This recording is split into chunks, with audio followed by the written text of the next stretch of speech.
तो अस्सलाम वालेकुम दोस्तों, लर्न एंड अर्न के यूट्यूब चैनल में खुशामदीद। हमने अपनी पिछली वीडियोस में एचटीएमएल को डिस्कस किया। हमने देखा एचटीएमएल क्या होता है, एचटीएमएल को किस हम यूज़ करते हैं, what is the role of HTML in web development. और उसके बाद हमने सीएसएस को देखा, हमने सीएसएस के रोल को देखा वेब डेवलपमेंट में।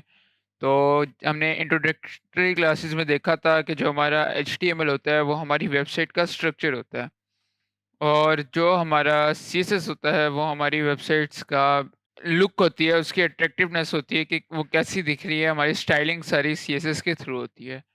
तो हमने अपनी वेबसाइट का स्ट्रक्चर कैसे क्रिएट करते हैं ये भी हमने देख लिया, हमने इसके ट्यूटोरियल्स देखे, और हम अपनी वेबसाइट को स्टाइल किस तरह कर सकते हैं, लेआउट्स को किस तरह क्रिएट कर सकते हैं, ये भी हमने देख लिया। तो अगर आप लोगों को अभी तक इनमें से एचटीएमएल और सीएसएस में कोई मसला है तो पहले जाके उसको देख लीजिएगा। मैंने जो प्लेलिस्ट पूरी बनाई हुई है सिर्फ आप ही लोगों के लिए बनाई है, तो जाके आप देख लीजिएगा। जिस टॉपिक में मसला है उसको रैंडमली जाके चेक कर सकते हैं, या आप रिकमेंडेड है कि आप पूरी प्लेलिस्ट एक बार देख लें। तो आज हम जिस टॉपिक को देखेंगे वो हमारा जावास्क्रिप्ट का है, और हम अपनी जावास्क्रिप्ट के कोर्स को अब शुरू करने जा रहे हैं। तो आज की हमारी क्लास का टॉपिक है इंट्रो टू जावास्क्रिप्ट। जावास्क्रिप्ट क्या होता है, उसको किस तरह यूज़ करते हैं, उसका रोल क्या होता है, ये सारा कुछ आज हम देखेंगे। तो जल्दी से हम अपनी क्लास को शुरू करते हैं और देखते हैं जावास्क्रिप्ट क्या होता है। तो व्हाट इज़ जावास्क्रिप्ट? तो बेसिकली जब भी हमारे किसी से पूछा जाता है कि जावास्क्रिप्ट कर रहे हो, क्या कर रहे हो, तो सवाल आता है कि जावास्क्रिप्ट है क्या? इसकी हिस्ट्री क्या है, इसका रोल क्या है, ये सारा कुछ। तो जावास्क्रिप्ट जो होती है ये बेसिकली एक क्लाइंट साइड स्क्रिप्टिंग लैंग्वेज होती है, कि ये आपके क्लाइंट के साइड में जो आपके फ्रंट एंड में जो कुछ नज़र आ रहा होता है उस पे ही इसका रोल होता है। ये बैक एंड पे भी यूज़ होती है, और दूसरा आपके गेम डेवलपमेंट्स पे भी, ऐप डेवलपमेंट में भी यूज़ होती है। लेकिन मोस्टली इसको यूज़ किया जाता है, जो इसका बेसिक पर्पस होता है वो फ्रंट एंड वेब डेवलपमेंट में होता है। तो बेसिक पर्पस इसका है क्लाइंट साइड की स्क्रिप्ट लिखना। और अगर हम अपने किसी को वो देना चाह रहे हैं अपने अ, हमने सीएसएस के थ्रू हमने वेबसाइट का एक लेआउट क्रिएट कर दिया। उसमें हमने बताया कि इसी का हमारा हेडर है, हेडर के अंदर हमारा एक लिंक है होम का। अब हम उस होम के लिंक पे क्लिक करें तो वो क्या जाए, कहाँ जाए, किधर हमें लेके जाए, ये सारा कुछ बेसिकली हम जावास्क्रिप्ट के थ्रू बताते हैं। और जावास्क्रिप्ट का जो काम होता है ये हमारे वेब पेजेस को अलाइव रखती है, रेंडमली इसका जान डाल देती है इसके अंदर। इसके अंदर फॉर एग्जांपल कि अगर कहीं पे आपका बटन लगा हुआ है, कहीं पे आपका लेके जाना चाह रहे हैं, आप कर्सर लेके जाना चाह रहे हैं, कुछ भी कहीं पे कैलकुलेशन करना चाह रहे हैं फ्रंट एंड पे जो यूज़र को नज़र आ रही है, तो उसके लिए वो कैसे होगी, सीएसएस के थ्रू तो बहुत चीज़ें हो जाएंगी। लाइक अगर हम बटन को देखें तो बटन हो जाएगा, बहुत चीज़ें नहीं होंगी, लेकिन अगर हम जावास्क्रिप्ट के थ्रू करें तो उससे वो सारा कुछ हो जाएगा। फिर ये it is used to programmatically perform actions within the page. ये पेज के अंदर प्रोग्रामेटिकली एक्शंस को परफॉर्म करता है। और उसके साथ साथ जब ये क्रिएट हुई थी इनिशियली तौर पर 1990s में, आई होप की हुई थी, तो इसको लाइव स्क्रिप्ट का नाम नाम दिया गया था, और इसी वजह से कि ये वेब पेजेस को अलाइव रखती है। लेकिन बाद में उस टाइम इसका नाम जावास्क्रिप्ट कैसे पड़ा, तो ये भी बड़े मज़े की कहानी है। शुरू-शुरू में से लाइव स्क्रिप्ट कहा गया था, लेकिन जब जावास्क्रिप्ट जो जावा थी ना उस टाइम, वो काफ़ी फ़ेमस लैंग्वेज थी। तो इसकी आप कह सकते हैं मार्केटिंग के लिए इसके साथ जावास्क्रिप्ट लगा दी। जैसे किसी पॉपुलर चीज़ के नाम के साथ आप अपनी कंपनी का मिलता-जुलता नाम शुरू करें, तो आपको लगता है कि आपका दुकान या कंपनी थोड़ी-सी फ़ेमस हो सकती है, तो उस काम के लिए जावास्क्रिप्ट को जावा लगाना शुरू किया था। जो असल दर हकीकत जावा और जावास्क्रिप्ट 2 अलग-अलग चीज़ें, एंटायरली डिफरेंट थिंग्स हैं दोनों। इन दोनों का रोल डिफरेंट है, ये बिल्कुल अलग रोल अदा करती हैं, ये बिल्कुल अलग चीज़ें हैं, इनका कोई चीज़ आपस में नहीं मिलती। तो ये सिर्फ़ इसके नाम के साथ जावा जो लगा है, ये इसी वजह से लगा है कि ये जावा उस टाइम की एक फ़ेमस लैंग्वेज थी जब लाइव स्क्रिप्ट को क्रिएट किया गया था। तो अभी भी काफ़ी लोग इस चीज़ में वो होते हैं कि कन्फ्यूज़ होते हैं, वो कहते हैं कि जावास्क्रिप्ट और जावा सेम चीज़ है क्या? तो ऐसा नहीं है, ये सेम चीज़ नहीं है।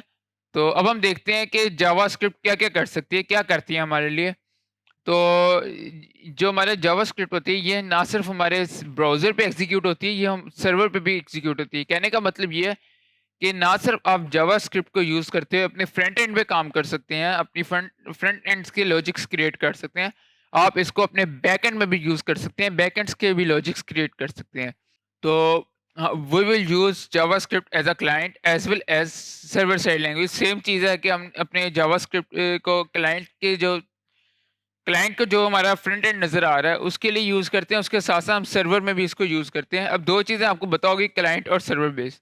क्लाइंट वो है जो आपको नज़र आ रहा है, जैसे आप अपने सर्च करते हैं www.youtube.com, तो जो आपको नज़र आ रहा है, आप एज़ अ क्लाइंट youtube.com पे जाते हैं, जो आपको नज़र आ रहा है, और वहाँ पे जो फंक्शंस हो रहे हैं, लॉजिकल फंक्शंस हो रहे हैं, वो सर्वर में जावास्क्रिप्ट का आ रहा है। लेकिन जो जहाँ पे सर्वर के अंदर आपकी वीडियो पड़ी हुई है, जो आप देख रहे हैं वीडियो, वो जहाँ पे पड़ी हुई है, वो बैकएंड है और वो सर्वर साइड है। तो जावास्क्रिप्ट जो होता है, ये वाइड वैरायटी ऑफ टास्क करता है, आपके काफ़ी ज़्यादा काम करने में हेल्प करता है। इसमें आप इसके थ्रू एचटीएमएल सीएसएस को कंट्रोल कर सकते हैं। आप एचटीएमएल में कोई चीज़ ऐड करना चाह रहे हैं या सीएसएस में ऐड करना चाह रहे हैं, आप जावास्क्रिप्ट को यूज़ करते हुए कर सकते हैं। और उसके साथ-साथ आप डिफरेंट कैलकुलेशंस कर सकते हैं यूज़र की तरफ क्लाइंट साइड में। और उसके साथ-साथ ये आपका जावास्क्रिप्ट का रोल है आपकी वेब डेवलपमेंट में। और हम देख लेते हैं उसके बाद कि इन अब 2 तरह के जावास्क्रिप्ट होते हैं, हमने देखे थे। एक होता है कि हमारा क्लाइंट साइड में, एक होता है हमारा सर्वर साइड में। तो अब हम जिसको आगे डिस्कस करेंगे वो हमारा होगा क्लाइंट साइड में। कि आगे हम जितना भी अपने जावास्क्रिप्ट को डिस्कस करेंगे, वो हमारा फ्रंट एंड में होगा। और जो इस कोर्स में अभी जहाँ तक हम बात करेंगे, वो सारी फ्रंट एंड के बारे में बात करेंगे। तो जावास्क्रिप्ट जो होता है, इसका क्या रोल अदा कर सकता है, तो इसके लिए हम देखते हैं। जावास्क्रिप्ट जो होता है, इसके ज़रिए आप अपने उसमें जो एचटीएमएल पेज होता है, वेबसाइट का पेज, उसके अंदर आप एचटीएमएल को ऐड कर सकते हैं और एग्जिस्टिंग एचटीएमएल को चेंज कर सकते हैं। अब यहाँ पे एक चीज़ आपको बहुत ज़्यादा परेशान कर रही होगी, लाइक अगर मैं आपको दिखाता हूँ, तो ये डॉम जो लिखा हुआ है, डॉम, ये आपको काफ़ी ज़्यादा तंग कर रहा हो। आप कह रहे होंगे अच्छा जावास्क्रिप्ट का तो हमें पता चल गया, जावास्क्रिप्ट क्या होती है, एचटीएमएल भी हमने देख ली थी क्या होती है। तो change existing HTML from DOM, DOM से कैसे चेंज करते हैं? तो आपको अगर याद हो, जब मैंने आपको डेवलपर टूल के बारे में बताया था, जब हम एचटीएमएल देख रहे थे, जिन भाइयों को नहीं पता वो जाके इसको प्लेलिस्ट में जाके देख सकते हैं, वेब डेवलपर टूल की क्लास में। तो बड़ी डिटेल में मैंने वहाँ पे बताया था, अभी नहीं बताऊंगा डिटेल में, अभी सब बेसिक सा कॉन्सेप्ट आपको देता हूँ। तो वहाँ पे हमने एक कंसोल का देखा था, वेब डेवलपर टूल के अंदर कंसोल की टैब देखा था। तो कंसोल के टैब के ज़रिए जाके हम इसको चेंज कर सकते हैं। और जो आपका डोम है, अभी आपको जो स्क्रीन नज़र आ रही है, ये एक डोम है हमारा। डोम जो अभी आपको स्क्रीन नज़र आ रही है, आप यूट्यूब ओपन करते हैं, जो आपको स्क्रीन नज़र आ रही होती है, वो आपका एक डोम होता है। तो अभी के लिए आपके लिए डोम की डेफिनेशन यही है, लेकिन आगे हम डोम को भी देखेंगे, डोम क्या होता है। तो आप अपनी जब वेबसाइट के अंदर जाके आप वहाँ से एचटीएमएल को चेंज करना चाहें, तो आप डोम के थ्रू कर सकते हैं, जावास्क्रिप्ट के थ्रू। तो ये आपके इवेंट्स के रिएक्ट करने आप इसके ज़रिए रिएक्ट्स कर सकते हैं। अब इवेंट्स क्या हैं? इवेंट्स एक एक्शंस होते हैं कि आप अपने माउस का होवर लेके जाते हैं, माउस को लाइक आप अपने माउस को लेके जाते हैं जावास्क्रिप्ट के ऊपर, ये जेएस की जो पिक्चर है इसके ऊपर लेके जाते हैं। तो इसके ऊपर कोई कंटेंट लिखा आ जाता है, इसका बैकग्राउंड कलर चेंज हो जाता है। तो ये एक इवेंट है, एक्शन जो भी हो रहा है वो हो रहा है। और उसके साथ अगर आप बटन्स पे क्लिक करते हैं, तो कोई विंडो नहीं ओपन हो जाती है, तो ये एक इवेंट आपका आ जाता है। तो आप एजेएक्स की रिक्वेस्ट को मैनेज कर सकते हैं, गेट कर सकते हैं, या इनको पोस्ट रिक्वेस्ट कर सकते हैं। तो ये भी हम देखेंगे क्या होती है।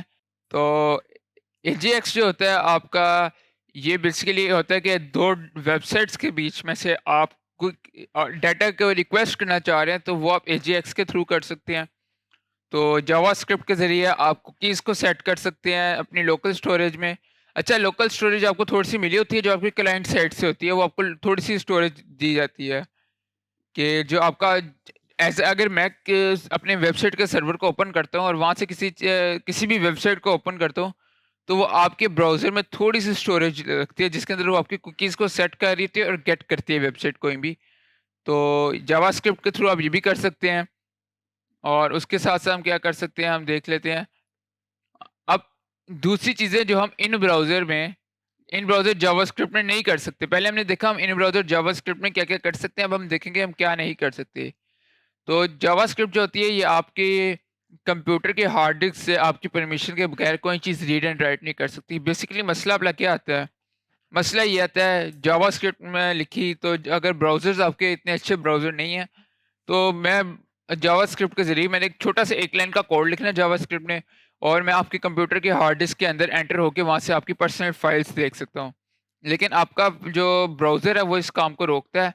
वो पहले आपसे परमिशन माँगता है कि आपने देखा होगा जब भी आप वेबसाइट के अंदर वेबसाइट के थ्रू आपकी वेबसाइट आपका माइक्रोफ़ोन यूज़ करना चाह रही थी, तो आपके सामने ऊपर एक नोटिफ़िकेशन आया था कि क्या आप अपनी वेबसाइट को अलाउ करते हैं कि वो आपको माइक्रोफ़ोन कैमरा यूज़ करे?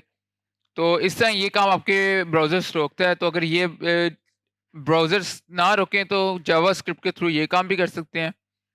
तो आपका जो ब्राउज़र होता है वो अलाउ नहीं करता जावास्क्रिप्ट को कि वो किसी एक वेबसाइट्स के थ्रू एजेएक्स इन्फॉर्मेशन कलेक्ट कर सके। अगर कोई वेबसाइट ऐसा करने की कोशिश करती है तो वो उसको सेम ओरिजिन पॉलिसी का एरर दे देती है। अब ये बेसिकली क्या होता है ये मैं आपको अभी तो इन डिटेल नहीं बताऊँगा, मैं बाद में बताऊँगा, लेकिन थोड़ा-थोड़ा मैं बताता चलता हूँ। बेसिकली जो आपका एजेएक्स होता है ना, ये होता है कि दो वेबसाइट्स के बीच में डाटा शेयरिंग को कहते हैं। कि अगर मेरी एक वेबसाइट है, फॉर एग्ज़ाम्पल मेरी मैं लर्न एंड अर्न की एक वेबसाइट क्रिएट कर लेता हूँ, ये मेरी वेबसाइट है एक और साथ-साथ आपकी फेसबुक है। आपने फेसबुक यूज़ कर रहे हैं, तो आपने 2 टैब्स ओपन किए हुए हैं, एक में आपने मेरी वेबसाइट ओपन की हुई है, एक में आपने फेसबुक ओपन किया हुआ है। और मैं अब एक अच्छा शहरी नहीं हूँ, मैं आपके चीज़ों के साथ खेलना चाहता हूँ। तो मैं क्या करूँगा, मैं अपनी वेबसाइट में एक छोटा-सा एक लाइन का कोड लिखूँगा और आपके फेसबुक में को एक वो रिक्वेस्ट भेज दूँगा और फेसबुक को कहूँगा www.facebook.com में जो एचटीएमएल है ना, वो मुझे दिखाई जाए। तो इस तरह मैं आपके मैसेजेस भी पढ़ सकता हूँ, जो आप पर्सनल मैसेजेस कर रहे हैं, आपकी फ़ील्ड्स देख सकता हूँ। तो जो आपका ब्राउज़र होता है, वो इस चीज़ को अलाउ नहीं करते और ये आपका जो वेबसाइट्स की शेयरिंग होती है, इसको एजेएक्स कहते हैं। और ये अगर हम सिंटैक्स लिखें, तो हम म्यूचुअल शेयरिंग कर भी सकते हैं, लेकिन आपका ब्राउज़र इसको रोकने की कोशिश करता है। तो कहने का मतलब ये है कि आपका जावास्क्रिप्ट जो होती है, वो सिर्फ़ उसी रिसोर्सेज़ को एक्सेस कर सकती है जो उसको दी जाती हैं, जिनकी एक्सेस हम देते हैं, वो आपके डॉक्यूमेंट से या डिफरेंट वेबसाइट से पर्सनल इंफॉर्मेशन को नहीं उठा सकती। और ये जो स्ट्रिक्ट पॉलिसीज़ होती हैं, ये क्रिएट की जाती हैं ताकि आपका कंप्यूटर सेफ रहे दूसरी खतरनाक वेबसाइट से और खतरनाक कंटेंट से। तो अब हम देखते हैं कि जो हमारी जावास्क्रिप्ट है, उसको एक यूनिक लैंग्वेज क्या चीज़ उसको ऐसी क्या चीज़ है हमारी जावास्क्रिप्ट में जो उसको एक यूनिक लैंग्वेज बनाती है? तो यहाँ पे जो मोस्ट इम्पोर्टेंट थिंग है जो हमारी जावास्क्रिप्ट को एक यूनिक लैंग्वेज क्रिएट करती है, वो है इसकी integration of HTML and CSS. They provide it with a lot of extra support. कि इसकी इंटीग्रेशन जो है एचटीएमएल और सीएसएस के साथ, वो इसको एक यूनिक लैंग्वेज बना देती है और ये आपको एक्स्ट्रा सपोर्ट देती है। आप जावास्क्रिप्ट, जैसे कि हमने पहले भी देखा था कि आप जावास्क्रिप्ट के थ्रू अपने एचटीएमएल और सीएसएस को मॉडिफाई कर सकते हैं। डोम में जाके आप सीएसएस को चेंज कर सकते हैं, आप कोई नई प्रॉपर्टी डालना चाह रहे हैं आप वो डाल सकते हैं। आपके स्ट्रक्चर कहीं पे नई हेडिंग डालना चाह रहे हैं, आप वो एचटीएमएल जावास्क्रिप्ट के थ्रू डाल सकते हैं। और दूसरी जो इसकी यूनिकनेस में इजाफा करती है, वो होती है इसका ये आपको के सिंपल एपीआईज़ के प्रोवाइड कर देती है कि आप उनको यूज़ कर सकें। और ये इंटरफेस क्या होता है, ये भी हम बाद में देखेंगे। अभी हम सिंपल इंट्रोडक्शन ले रहे हैं, जैसे-जैसे हम आगे जाएँगे, तो हम हर चीज़ को देखेंगे और इन डिटेल डिस्कस करेंगे। तो और जो सबसे मज़ेदार बात है कि बहुत सी ऐसी लैंग्वेजेज़ होती हैं जो आपके मॉडर्न ब्राउज़र्स को सपोर्ट नहीं करती, कि वो आपके क्रोम पे तो ओपन हो जाती हैं, लेकिन एक्सप्लोरर में आपके ओपन नहीं होंगी या किसी और ब्राउज़र में आपके ओपन नहीं होंगी। तो जो जावास्क्रिप्ट में जो लैंग्वेज आप वेबसाइट को लिखेंगे, वो तमाम मेजर मॉडर्न ब्राउज़र्स को उसको को सपोर्ट करेंगे, इसको सपोर्ट करते हैं। तो ये हमारा जावास्क्रिप्ट की लैंग्वेज का आ गया। तो इसके साथ-साथ हम देख लेते हैं, अगर हम देखना चाहें कि वर्जन्स कौन-कौन से होते हैं, तो जो हमारा जावास्क्रिप्ट है, इसका एक ख़ास कम्युनिटी क्रिएट हुई है कि जावास्क्रिप्ट जो है आपका बेसिकली एक ओपन सोर्स कोड है। तो एक कम्युनिटी है जो इसके अंदर बनी हुई है, वो इस कम्युनिटी इसके अंदर मॉडिफ़ाई करती रहती है इसको, इसके अंदर अच्छी चेंजेस लाती रहती है। इसके हर साल एक नया वर्ज़न आ जाता है। तो एक्मा नाम का एक इसका स्टैंडर्ड है। वो एक्मा नाम का स्टैंडर्ड है जो कम्युनिटी इसको देखती रहती है पूरे जावास्क्रिप्ट को। वो इसमें वक्त के हिसाब से नई और अच्छी तब्दीलियां लाती रहती है। इसका हर साल एक नया वर्जन भी आ जाता है और उस वर्जन में पहले से कुछ चीज़ें अच्छी होती हैं। तो ये एक्मा बहुत ही ज़्यादा अच्छी स्टैंडर्ड, बहुत ही अच्छा स्टैंडर्ड है। ये वो हमारी वेब डेवलपमेंट को काफ़ी ज़्यादा आसान कर देती है। ये जावास्क्रिप्ट को यूज़र बहुत ज़्यादा मॉडर्न करती जा रही है। तो उम्मीद है आपको जावास्क्रिप्ट का समझ आया होगा, इसके रोल के बारे में समझ आया होगा कि जावास्क्रिप्ट का रोल क्या होता है, और आपको पता चला होगा कि जावास्क्रिप्ट को हम किस तरह यूज़ कर सकते हैं। तो आज के लिए इतना ही। थैंक यू, मिलते हैं अगली वीडियो में। खुदा हाफ़िज़।